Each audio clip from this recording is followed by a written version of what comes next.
13 Daniel 12. Rabbi Shimon dit, c'est la puissance du grand Michaël, qui se lèvera pour Israël au moment de la rédemption, qui sera un temps de détresse comme il n'y en a jamais eu depuis qu'il y a une nation. Ainsi, l'Écriture conclut par et Israël se fortifia, et il s'assit sur le lit, comme avant, quand il s'est incliné dessus, comme il est écrit. Et Yaakov s'est incliné sur la tête du lit, mais maintenant il s'est assis dessus. Il demande, devant qui Yaakov s'est-il incliné? Si vous dites qu'il s'est incliné devant le lit, c'est Malkout. Le lit était prêt à recevoir de lui, et celui qui donne ne s'incline pas devant celui qui reçoit. Il répond, il s'est incliné devant la circoncision, le secret du Ésode, dont il était friand. 51 Car Yehuda a profané la sainteté d'Hachem qu'il aimait, et il a épousé la fille donnée l'étranger. Malachie 2h11. On lui a posé une question difficile sur la signification d'épouser la fille donnée l'étranger. Il dit, quand la lumière a disparu de Zahir Ampin, à cause des péchés d'Israël, le Shechina ne pouvait pas se tenir devant Zahir Ampin et a été exilé du roi. En effet, elle ne pouvait pas laisser ses enfants parmi les nations pour qu'ils soient tués. Zahir Ampin était en terre sainte et, en ayant des nations étrangères avec lui, comme il est dit marier la fille donnée l'étrange, cela signifie que la Shechina allait en exil avec eux parmi les nations, alors qu'elle n'était pas en terre d'Israël mais dans d'autres pays. Ainsi, par la lumière d'Israël, les nations qui les entouraient étaient préservées. C'est pourquoi, il est dit à épouser la fille donnée l'étranger. Il semble qu'il s'agisse d'une interpolation à partir des mots il transmet. 52 Nous avons appris, dit Rabbi Yosi, qu'il y avait 2 ministres, nommés anges, sous le saint trône de gloire. L'un, au nom de Mattha, habite dans le trésor du temple. Et nous voici en exil, et rien ne nous est resté que lui, qui est de la nature du saint, bénéfice, et impressionné par le nom du saint, béni soit-il. C'est l'ange Métatron, dont le nom est comme le nom de son maître, comme il est écrit de lui, car mon nom est lui. Shemo 23, 21. 53. Il est écrit, voici que j'envoie un ange devant toi, pour te garder. Shemo 23, 20. Il n'est pas digne de parler ainsi uniquement du monde à venir, à savoir Bina, comme nous l'avons expliqué pour être la protection le long du chemin. En effet, le pouvoir de protéger vient de Bina. Par conséquent, c'est Bina qui a dit à Israël, voici, j'envoie un ange, à savoir la Shechina pour te garder, et aucun autre grade, car la protection vient d'elle. Elle a dit, moi, la Shechina, je plane parmi vous et vous protège en exil. Elle te protégera jusqu'à te ramener dans ton pays, comme tu l'étais auparavant. C'est ce qui est écrit, j'ai préparé Ibidem, avec quoi le verset conclut à l'endroit que j'ai préparé, car la terre était leur lieu de résidence même avant.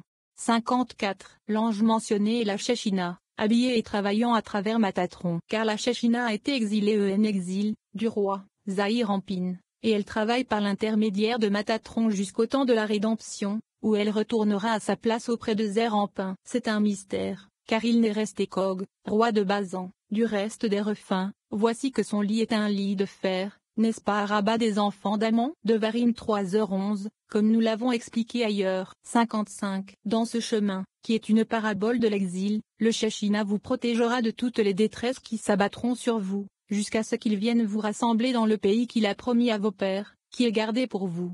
56 Le deuxième ministre sous le saint trône, qui réside dans le trésor du temple est Nuriel. En effet, le ministre désigné sur les enfants d'Israël, à savoir le premier ministre sous le saint trône, Matatron, lorsque la Shechina était avec le roi, allait et venait devant eux. Le deuxième ministre, Nuriel, recevrait l'adoration d'Israël au sein, béni soit-il, comme un feu, Nura en araméen. Et lorsque le feu n'était plus, parce que les enfants d'Israël étaient exilés, sa lumière avait disparu, et la Shechina s'était retirée du roi. 57 Rabbi Shimon a ouvert la discussion en disant, Ruth 3h13, Ruth est le secret de Malkout, qui est le jugement, et le bien est la miséricorde. Rabbi Yosi a dit, la miséricorde est plus puissante que le jugement, et Elohim vit la lumière, et elle était bonne. Bereshit 2.4. Ainsi, la bonté et la lumière sont égales, car elle est la source de toutes les sources, d'où proviennent la mer et tous les fleuves du monde. Le sens des paroles concernant Ruth est que s'il fera la part du parent, le bien, ce qui signifie que la miséricorde appelée bien fera la part du parent par Ruth et aura le contrôle sur elle, qui est le jugement. 58 Nous avons appris que Rabbi Shimon a dit, une fois, je suis monté et descendu pour briller à la source des sources. Rabbi Abba est monté après moi et m'a dit, à quoi es-tu occupé? Je lui répondis, au verset, tous les fleuves se jettent dans la mer, et pourtant la mer n'est pas pleine qu'au lait. 7 C'est de la lumière de Bina qu'ont été créés tous les ministres du monde, et c'est de sa lumière que jaillissent tous les fleuves. c'est-à-dire les fleuves du verset. Tous les fleuves se jettent dans la mer, et pourtant la mer n'est pas pleine. La mer, Malkout, n'est pas pleine quand elle est en exil, parce que l'obscurité et les ténèbres de l'exil ont été faites par l'amour d'une mère, Bina. Et si ce n'était pas pour l'obscurité, le fleuve n'aurait pas été créé qui brille jusqu'à la fille, Malkout. La mer ne sera pas remplie et rendue entière jusqu'à ce que l'autre côté, qui n'était pas en exil, soit arrivé, à savoir le côté droit, sur lequel aucun clipa n'a jamais eu de contrôle. Alors la mer, Malkout, sera remplie. 7. Les noms appelés mains. Rabbi Elazar explique d'abord que les mains appartiennent au Créateur, la source de lumière pour tout, ce qui signifie la miséricorde. Il supplie ensuite Rabbi Shimon de lui révéler le secret du nom main. Rabbi Shimon explique que sans la main, qui est la miséricorde, la guerre prévaudrait, car le jugement serait autorisé à passer avant la miséricorde. Mais le Mashiach viendra et fera la guerre à Amalek par le jugement, et en cela, il prévaudra. Rabbi Elazar explique ensuite que la grande main et la main céleste sont la même chose. Elles ont la même valeur numérique et seront donc les mains gauche et droite réunies. Même si l'une est appelée grande et l'autre forte, et qu'elles doivent donc être différentes, elles sont égales par le nom main, en raison de leurs lettres Yud Daleh. Écriront donc le ciel et la terre. La pertinence de ce passage, de nombreuses leçons et avantages profonds découlent de ce passage, notamment un secret concernant la nation d'Amalek. Les kabbalistes ont révélé que la nation d'Amalek est un terme codé qui fait référence aux doutes et aux incertitudes qui habitent la conscience de l'homme. Plus précisément, ces doutes concernent les points suivants: notre reconnaissance de la réalité du Créateur, notre confiance dans les lois spirituelles de notre univers, notre volonté de nous engager et de rester sur la bonne voie spirituelle. Dès que nous commençons à nous approcher de ces vérités universelles et à nous rapprocher de la lumière, le doute s'installe automatiquement. Faire consciemment la guerre à l'incertitude permet de hâter l'arrivée de notre Mashiach personnel, ainsi que la rédemption mondiale. De plus, triompher de nos doutes permet d'allumer la lumière de la miséricorde, qui adoucit les jugements qui nous sont dus en raison des iniquités commises dans cette vie ou dans des incarnations antérieures. Ainsi, la force de vaincre le scepticisme est invoquée ici et la lumière de la miséricorde brille davantage dans nos vies,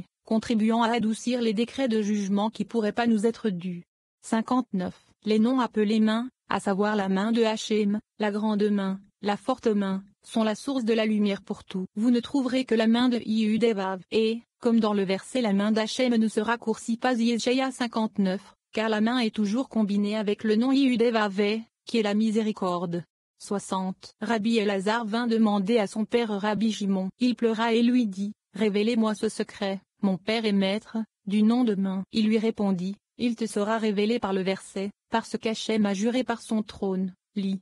Une main sur le trône de Yah, qu'Hachem fera la guerre. Shemot 17h16, à savoir, une main sur le trône de Yah en raison de Yehudevav, qui est la miséricorde. La miséricorde étant plus forte que le jugement. Le verset veut dire, qu'il y est pour toujours, à la place de Goura, la grande main qui était en Égypte, qui est la merci, car si ce n'était pas pour la grande main, la guerre serait par le jugement sans merci. 61. Lorsque Mashiach viendra avec le renouvellement de la grande main, il fera la guerre contre Amalek, la miséricorde l'emportera sur le jugement, comme lors de l'exode d'Égypte, car il est écrit, c'est à la force de la main qu'Hachem nous a fait sortir d'Égypte. Shemot 13h14. Lorsque le nom de main est prononcé avec la seule force de la main, et non avec la main d'Hachem ou la grande main, c'est alors le jugement, c'est-à-dire que la guerre contre Amalek sera menée par le jugement, et alors Mashiach viendra. Rabbi Elazar appuie son explication sur le verset suivant, alors Hachem sortira et combattra ces nations, comme au jour de la bataille. Zacharie 14:2.3. 62. Venez et voyez, la force de la grande main, la main droite, atteint la main surnaturelle, la main gauche appelée la main forte. C'est par cette main qu'ils sont sortis d'Égypte. Comme il est dit, par la force de la main, Hachem nous a fait sortir d'Égypte. Elles sont liées puisqu'elles ont la même valeur numérique, un Yud égale l'autre Yud et un Dalet l'autre, Yud Dalet égale main. Le nom la grande main et le nom la main surnaturelle sont identiques, égaux en lettres et en valeur numérique. L'unison reçoit deux mains ensemble, d'autres mots, la droite et la gauche sont jointes ensemble. 63. Il demande, pourquoi n'ont-ils pas été séparés, puisqu'ils ne sont pas égaux? L'un est dit grand et l'autre fort. Il répond, la liaison de ces deux-là s'explique par leurs lettres, Iudaleh, qui sont les mêmes, bien qu'elles ne soient pas exactement du même contenu. En effet, puisqu'ils sont égaux par le nom de main, ils peuvent être joints ensemble bien que l'un soit appelé grand et l'autre fort. De ces deux mains, le ciel et la terre ont été créés, et tout ce qui est avec eux. À l'intérieur du cercle supérieur, Yud à Yud, Dalet à Dalet. À l'intérieur du deuxième cercle, à l'intérieur du cercle supérieur, à droite du cercle, Yud à Yud, Vav à Vav, Dalet à Dalet, et à sa gauche, Dalet à Dalet, Lamed à Lamed, Tav à Tav. À l'intérieur du troisième cercle, qui est à l'intérieur du deuxième, à droite du cercle, Dalet à Dalet, Lamed à Lamed, Tav à Tav, et à société anonyme gauche, Lamed à Lamed, Mem à Mem, Dalet à Dalet, Tav à Tav, Vav à Vav. Au centre de ces cercles, Vav au-dessus, et au-dessous d'elle Yudé, au-dessous d'El Shaddai, et au-dessous d'elle le chariot des pères d'Israël. Ils sont la première séphira, ainsi le cercle supérieur, qui est le sublime Kéter, où se trouvent les simples lettres, qui est le secret de Kéter. Nous avons appris que les yeux d'Hachem sont en tout lieu, ils surveillent le mal et le bien. Michelet 15:2.3. Le deuxième cercle est le secret de ce verset, à savoir la séphira Shoma, puisque les yeux sont le secret de la Shoma. Donc, il contient les lettres des lettres entièrement épelées, ce qui est le secret de la Shoma. Troisièmement, dans le troisième cercle, il y a la séphira Bina, puisqu'il y a les lettres En plein ordre des lettres En plein ordre. Ils aident et versent sur Vav du nom de Yud et Vavé, qui est Zahir Ampin, qui a fait beaucoup de miracles dans le pays d'Égypte. 8. M'est apparu à Luz. Rabbi Abba explique que Luz est Jérusalem, à savoir Bina, qui donnera une bénédiction à Yaakov et assurera ainsi que la terre sera donnée à ses enfants. Rabbi Elazar décrit en outre que la bénédiction assurera également une terre pure, et heureuse sera la portion de terre qu'il gardera. Rabbi Elazar commente la circoncision, à savoir le Yud, comme étant nécessaire pour être appelé enfant du Créateur, enfant saint. Sans elle, comme le soulignent les rabbins Abba et Yosi, ils mourront sans se repentir, dans ce monde et dans l'autre. La pertinence de ce passage, l'énergie et la lumière impressionnante qui émanent de la terre d'Israël, concentrée dans la ville de Jérusalem, sont conférées au lecteur. En outre, le pouvoir de purification, associé à la lumière mystique suscitée par la circoncision, est imprégné dans nos âmes, aidant à nettoyer les iniquités résultant d'un comportement sexuel négatif et de pensées adultérées.